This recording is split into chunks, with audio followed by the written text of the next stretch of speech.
We are men. We are not beasts, and we do not intend to be beaten or driven as such.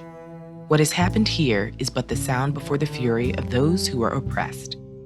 These words were spoken during the 1971 Attica Prison Rebellion by one of its leaders, Elliot Barkley. At the time, Attica Prison was severely overcrowded. Its majority Black and Latino population faced constant physical and verbal abuse. All prison guards were white. Some were members of white supremacist hate groups. Guards threw away letters that weren't written in English and prohibited Muslim religious services. They punished white prisoners for fraternizing with non-white men. Prisoners were allowed 1 shower a week and 1 roll of toilet paper a month. Among those imprisoned at Attica were Elliot Barkley, Frank Smith, and Herbert X. Blyden. "I'm dying here little by little every day," Barkley wrote his mother. She contacted authorities, but nothing changed.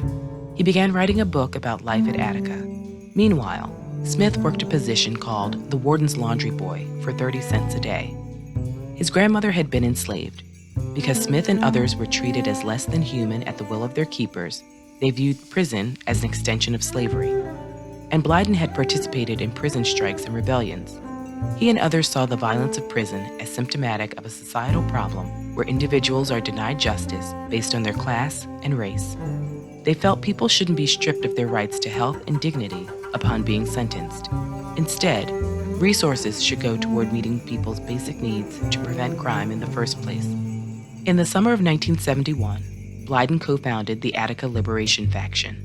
The group compiled a manifesto and petitioned Corrections Commissioner Russell Oswald and Governor Nelson Rockefeller for better treatment. Though largely ignored, they continued organizing. After activist George Jackson was killed at a California prison, 700 men at Attica participated in a silent fast. Just weeks later, on September 9th, a spontaneous uprising began. A group of prisoners overpowered guards, sparking the Attica Rebellion. Prisoners broke windows, started fires, and captured supplies. They beat many guards. One of them, William Quinn, would die from his injuries. Soon, over 1,200 prisoners had assembled in the yard with 42 hostages, preparing to demand change. They established a medical bay, delegated men to prepare and ration food, protected and sheltered guards, and elected a negotiating committee. They appointed Blyden chief negotiator, Smith as security chief, and Barkley as a speaker. Later that day, Barkley presented their demands to the press. When his mother saw him on TV, she was terrified. He was just days from being released, but she believed authorities would want retribution. Over the next 4 days, prisoners held negotiations with officials. They called for minimum wage, rehabilitation programs, better education, and more. They promised all remaining hostages would be safe if they were given amnesty for crimes committed during the uprising. Meanwhile, Governor Rockefeller began crisis talks with President Nixon. The president told his chief of staff that the rebellion should be quelled to set an example for other Black activists. Commissioner Oswald announced he'd meet a number of the demands, but refused to guarantee amnesty. Prisoners refused to surrender.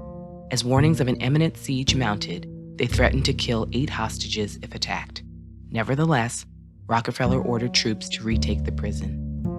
Helicopters tear-gassed the yard. Troopers shot over 2,000 rounds of ammunition, killing 29 prisoners and 10 guards, and wounding many others. Witnesses say troopers found Barkley and shot him in the back. Officers stripped surviving men naked, tortured them, and deprived them of medical attention. Blyden was starved for days. Smith was sexually violated, burned with cigarettes, dragged into isolation, and beaten. Directly after the attack, Governor Rockefeller thought prisoners were responsible for the deaths of the 10 guards. He called it a beautiful operation. President Nixon congratulated Rockefeller and told his chief of staff that the way to stop radicals was to kill a few. But autopsies soon confirmed that prisoners hadn't killed any guards during the attack, as threatened. Government forces had. Nixon told Rockefeller to stand his ground. Those who survived the massacre continued fighting for revolutionary change. Long after being released, Smith and Blyden campaigned for social justice and prison abolition. The demands men made at Attica in 1971 remain at the core of ongoing protests, within and beyond prison walls.